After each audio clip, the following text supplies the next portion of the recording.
বিসমিল্লাহির রহমানির রহিম। প্রিয় ষষ্ঠ শ্রেণীর শিক্ষার্থীরা, আশা করি তোমরা আল্লাহর রহমতে ভালো আছো। আমি আল্লাহর রহমতে ভালো আছি। আমরা মাদার তেরেসা পাঠ সব বাংলা বইয়ের চারুপাঠ বইয়ের মাদার তেরেসা, এটা বইয়ের 36 পৃষ্ঠায় আছে। পাঠটা পড়তেছি। মানুষ মানুষকে ভালোবাসবে, এটাই স্বাভাবিক, কিন্তু সবসময় তেমন দেখা যায় না। আবার বিভিন্ন যুগে এমন মানুষও পৃথিবীতে আসেন যারা মানুষের সেবাতে প্রাণ মন সব ঢেলে দেন।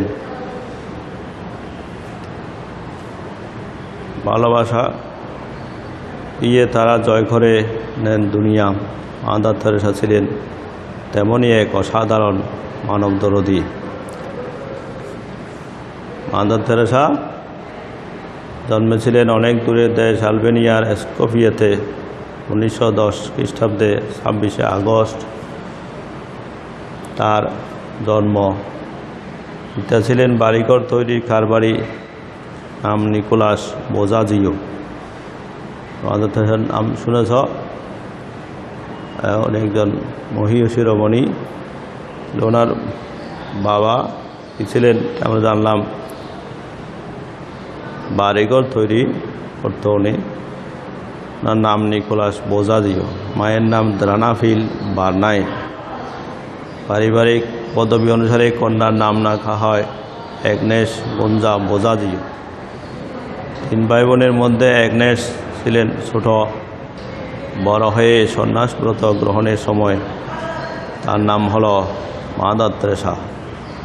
বড় হয়ে যখন সন্ন্যাস ব্রত সংসার জীবন ত্যাগ করে তপস্যা ও সংযমের সাধনা যখন শুরু করেছিলেন, তখন ওনার নাম হয়ে যায় মাদার তেরেসা। তেরেসা যখন খুব ছোট, তখন ইউরোপ, এশিয়া ও আফ্রিকা জুড়ে ভয়াবহ যুদ্ধ হয়েছিল। 1914 থেকে 1918 সাল পর্যন্ত চলেছিল এই যুদ্ধ। ইতিহাসে এই যুদ্ধকে বলা হয় প্রথম বিশ্বযুদ্ধ। যুদ্ধে অসংখ্য মানুষের মৃত্যু হয়েছিল। এতে তেরেসার কোমল মনে খুব আঘাত লেগেছিল। সময় বাবার মৃত্যু পরিবারেও বিপর্যয় ঘটিয়েছিল। অল্প বয়সে তার ভিতরে ইচ্ছা জাগে মানুষের সেবা করবেন, তাদের কষ্ট লাঘব করবেন। তেরেসার বয়স যখন 18, তখন তিনি লরেটো সিস্টার্স নামে খ্রিস্টান মিশনারি দলে যোগ দেন। ব্রিটিশ শাসনাধীন ভারতে এরা কাজ করতেন। দার্জিলিংয়ে লরেটো সিস্টার্সদের আশ্রমে 3 বছর নান হওয়ার প্রশিক্ষণ নেন। মাদার হওয়ার জন্য প্রশিক্ষণ নিতে হয় ধাপে ধাপে। বাঙালিদের মধ্যে কাজ করার জন্য বাংলা ভাষাও রপ্ত করেন। এরপর কলকাতায় সেন্ট মেরিস স্কুলে শিক্ষকতার দায়িত্ব পান। 17 বছর সেখানে কাজ করেন তিনি। স্কুলের শিক্ষার ছাত্রছাত্রীর মধ্যে সেবার আগ্রহ জাগাতে চেষ্টা করতেন। তেরেসা সপ্তাহে একদিনের টিফিনের পয়সা বস্তির দরিদ্র শিশুদের জন্য খরচ করতে তিনি উৎসাহ দিতেন তাদের। তাহলে তিনি টিফিনের পয়সা বাঁচিয়ে গরিব মানুষের জন্য চেষ্টা করতেন। বাংলার মানুষের দুঃখ দুর্দশা মাদার তেরেসাকে খুব বিচলিত করেছিল। মানুষের সেবায় আরও কাজ করার জন্য তিনি মনে খুব তাগিদ অনুভব করেছিলেন।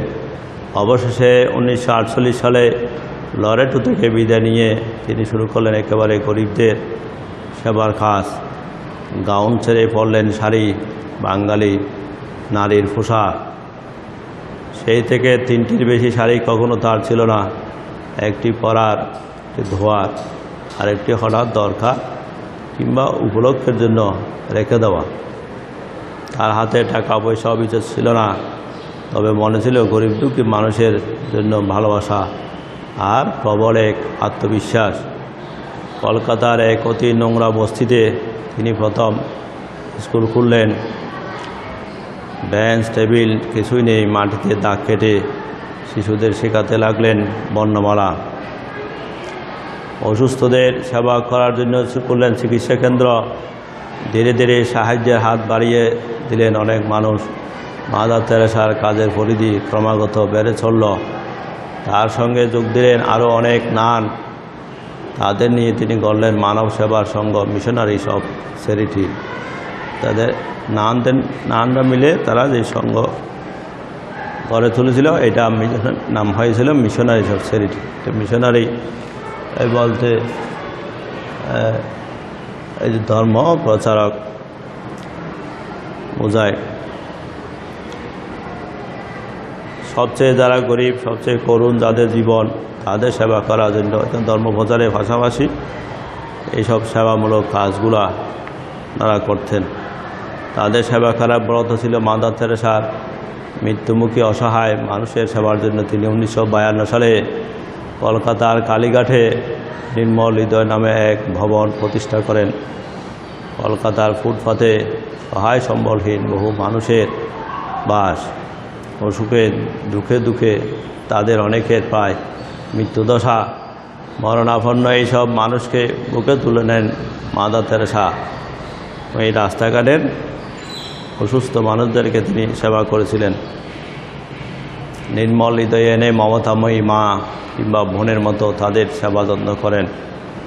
রাস্তা থেকে তুলে আনা অনাথ শিশুদের আশ্রয় দিতে তিনি প্রতিষ্ঠা করেন শিশু ভবন। পারিবারিক ও মানসিক প্রতিবন্ধী শিশুদের জন্য স্থাপন করেন নবজীবন আবাস। মাদার তেরেসার আরেকটি বড় কাজ কুষ্ঠরোগীদের আবাসন, প্রেম নিবাস প্রতিষ্ঠা। কুষ্ঠরোগীদের জন্য এইভাবে উনি একটার পর একটা সেবামূলক কাজ করেছিলেন। ভারতের টিটাগড়ে তিনি প্রথম এই কেন্দ্র প্রতিষ্ঠা করেন। পরে এর আরও অনেক শাখা গড়ে তোলা হয়। কুষ্ঠরোগীদের শরীরে দুর্গন্ধময় দগদগে গা হয় বলে সমাজে অনেকে রোগীকে পরিত্যাগ করে। অসুখটা ছোঁয়াচে ভেবে রোগীর কাছ থেকে সবাই দূরে থাকে। ফলে কুষ্ঠরোগীদের জীবন হয়ে ওঠে খুব কষ্টের। মাদার তেরেসা নিজের হাতে কুষ্ঠরোগীদের সেবা করতেন। তাদের ঘা ধুইয়ে স্নান করিয়ে দিতেন। তার সেবাকর্ম অন্যদেরও অনুপ্রাণিত করত। 1971 সালে বাংলাদেশের মুক্তিযুদ্ধকালে প্রায় 1 কোটি লোক ভারতে আশ্রয় নিতে বাধ্য হয়েছিল। পাকিস্তানি বাহিনী ও তাদের দোসরদের অত্যাচারে তারা দেশ ত্যাগ করেছিল। শরণার্থী শিবিরে এত বিপুল সংখ্যক মানুষ রাখা খুব সহজ ছিল না। সেই সময়ে শিবিরের দুর্গত মানুষের সেবায় কাজ করেন মাদার তেরেসা। স্বাধীনতার পর 1972 সালে তিনি প্রথম ঢাকায় আসেন। বাংলাদেশে শুরু করেন তার মিশনারিজ অফ চ্যারিটির সেবা কাজ। ঢাকার ইসলামপুরে প্রথম শাখা গড়ে তোলা হয়। এরপর খুলনা, সাতক্ষীরা, বরিশাল, সিলেট আর কুলাউড়াতে নির্মল হৃদয় ও শিশু ভবন প্রতিষ্ঠা করা হয়। 1991 সালে প্রচণ্ড ঘূর্ণিঝড়ের পর 81 বছর বয়সী মাদার তেরেসা বাংলাদেশে ছুটে আসেন। তিনি চেয়েছিলেন নিজ হাতে দুর্গত মানুষের ত্রাণের কাজ করবেন। ভালোবাসা আর মানুষের জীবনকে শান্তিময় করার জন্য কাজ করে গেছেন মাদার তেরেসা। সেবা কাজে সবচেয়ে বড় করে দেখেছিলেন তিনি ধর্মের ফারাক, দেশের ভিন্নতা, জাতির পার্থক্য তিনি কখনো বিবেচনায় নেননি। তাই সব দেশের সব ধর্মের মানুষের ভালোবাসা তিনি পেয়েছেন। সেবা কাজের জন্য বহু সম্মাননা তিনি লাভ করেছেন। তার মধ্যে শ্রেষ্ঠ হল নোবেল পুরস্কার, বিশেষ সবচেয়ে দামি পুরস্কার নোবেল পুরস্কার। এটা তিনি লাভ করেছিলেন। সেই পুরস্কার শান্তির কাজের জন্য। জীবনে কোনো পুরস্কারের অর্থই তিনি নিজের ব্যয় করেননি মাদার তেরেসা। নোবেল পুরস্কার অর্থ দান করেছেন দুঃখী জনের জন্য। সেই সাথে তিনি আরেকটি কাজ করেছিলেন। নোবেল পুরস্কার উপলক্ষে প্রদান উপলক্ষে সুইডেন নোবেল কমিটি এক সভার আয়োজন করে খাওয়ার অনুষ্ঠান আয়োজন করেছিল ওনার সম্মানে। এই সংবাদ জানতে পেরে সুইডেনও মাদার তেরেসা অনুরোধ করেছিলেন সভা বাতিল করে সেই অর্থ ক্ষুধার্ত মানুষদের দেওয়ার জন্য। এই সংবাদ জানতে পেরে সুইডেন ও অন্যান্য দেশের মানুষ এগিয়ে আসেন। এদের মধ্যে অনেক স্কুল ছাত্র ছিল, ছাত্রছাত্রী। তারা মাদার তেরেসাকে যে সাহায্য করেছিলেন সেটা ছিল নোবেল পুরস্কারের অর্থমূল্যের অর্ধেক। 1997 সালের 5 সেপ্টেম্বর কলকাতায় এই সেবাব্রতীর মৃত্যু হয়। সারা জীবন মাদার তেরেসা মানুষের সেবা করেছেন, সেই সাথে মানুষের সেবায় এগিয়ে আসতে অন্যদের অনুপ্রাণিত করেছিলেন। নীলফার আর সাদা শাড়ি পরা ছোটোখাটো এই মানুষটিকে তাই দুনিয়ার সবাই এক ডাকে চেনে। মানুষের মনে তিনি বেঁচে থাকবেন চিরকাল। তাহলে এই পাঠ এর উদ্দেশ্য নারী ও নারীর কর্মের প্রতি শ্রদ্ধাবোধ জাগিয়ে তোলা, গরিব দুঃখী মানুষের প্রতি আগ্রহী করে তোলা। এটা পাঠ পরিস্থিতি, অর্থ পাঠের মূল বক্তব্যটা আমরা জানি। মাদার তেরেসা একজন অসাধারণ মানবসেবী। তার জন্মস্থান সুদূর আলবেনিয়া হলেও তিনি অবিভক্ত ভারতের বাংলা অঞ্চলের মানুষের দুঃখ দুর্দশায় বিচলিত হয়েছিলেন। কারণে তিনি গরিব ও অসুস্থ মানুষের জন্য তৈরি করেন স্কুল ও চিকিৎসা কেন্দ্র। সমাজে অবহেলিত ও পরিত্যক্ত কুষ্ঠরোগীদের তিনি নিজের হাতে সেবা করতেন, স্নান করাতেন। বাংলাদেশের মুক্তিযুদ্ধের সময় ভারতে আশ্রয় নেওয়া দুর্গত মানুষের মনে সেবা করেন মাদার তেরেসা। পরে স্বাধীন বাংলাদেশের বিভিন্ন জেলায়ও খোলা হয় তার মানব সেবা প্রতিষ্ঠান। দেশ, ধর্ম, জাতি পার্থক্য না করে সেবা কাজে মানুষকে বড় করে দেখেছিলেন তিনি। এই জন্য সব দেশে, সব মানুষের এবং সব ধর্মের মানুষের কাছে তিনি পেয়েছেন শ্রদ্ধা, ভালোবাসা, সম্মান। নোবেল পুরস্কার তার তেমনই একটি অর্জন। আজকের এই পাঠটা তিনি লিখেছেন সঞ্জিদা খাতুন। ওনার লেখক সম্পর্কে আমরা জানি। সঞ্জিদা খাতুন 1933 সালে ঢাকায় জন্মগ্রহণ করেন। ঢাকা বিশ্ববিদ্যালয়ের বাংলা বিভাগের অবসরপ্রাপ্ত প্রফেসর সঞ্জিদা খাতুন প্রধানত প্রবন্ধকার, গবেষক, রবীন্দ্রসঙ্গীত শিল্পী এবং সাংস্কৃতিক আন্দোলনের কর্মী হিসেবে তার খ্যাতি আছে।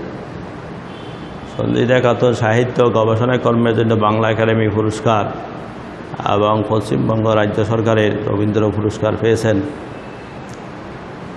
সংস্কৃতি ক্ষেত্রে অসামান্য অবদানের জন্য অর্জন করেছেন বাংলাদেশ সরকারের 21 পদক।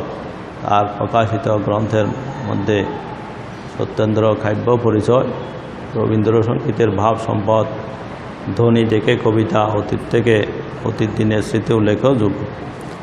তাহলে এখান থেকে এগুলা করবে, থেকে অবজেক্টিভ বাইর করবে, অবজেক্টিভ বাইর করবে। আমরা এগুলো অবজেক্টিভ সৃজনশীল প্রশ্ন আমরা আগামী ধরব।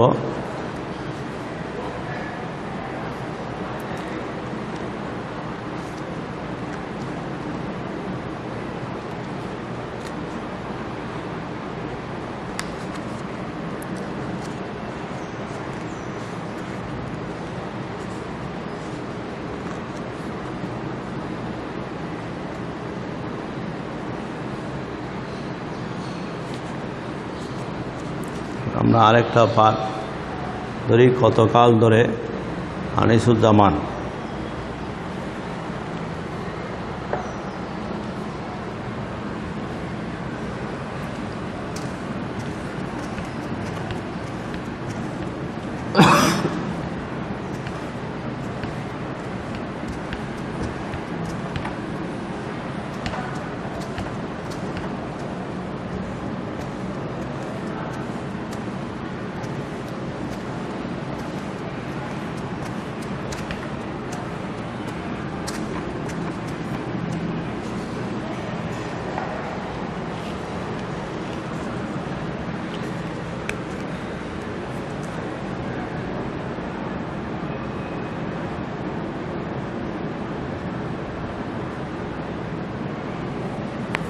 কতকাল ধরে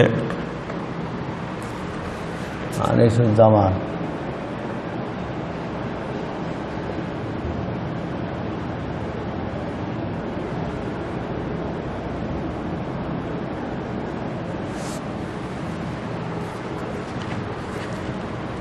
এখান থেকে আমরা কতগুলো আমরা পড়ি কতকাল ধরে আনিসুজ্জামান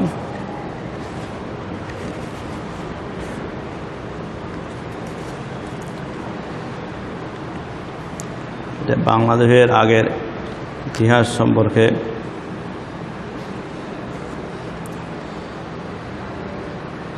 বাংলাদেশের ইতিহাস প্রায় 2500 বছরের ইতিহাস, হয়তো আরও বেশি সময়ের। এই ইতিহাসের সবটা আজও এটা কতকাল ধরে 49 পৃষ্ঠা 48 পৃষ্ঠা।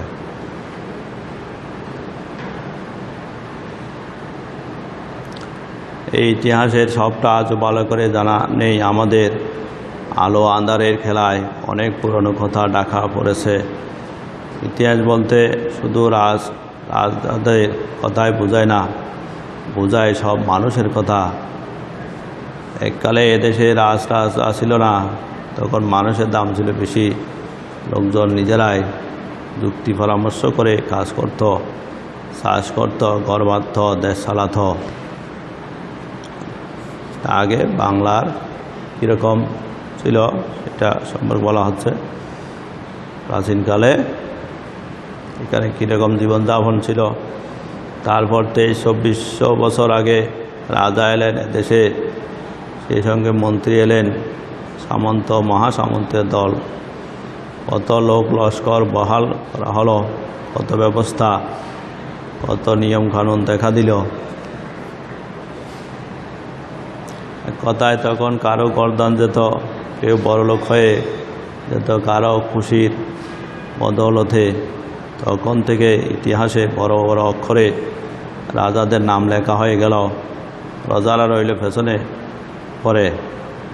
তবু এদের কথা কিছু জানা যায়, পরিচয় হওয়া যায়। এদের জীবনযাত্রার 1000 বছর আগে সব পুরুষই পরত ধুতি, সব মেয়ে শাড়ি। শুধু সচ্ছল অবস্থা যাদের, তাদের বাড়ির ছেলেরা ধুতির সাথে চাদর পরত, মেয়েরা শাড়ির সাথে ওড়না ব্যবহার করত। এখনকার মতো তখনও মেয়েরা আঁচল টেনে ঘোমটা দিত, শুধু ওড়না ঘোমটা দিত ওড়না টেনে। তবে ধুতি আর শাড়ি দুই হতো বহরে ছোট।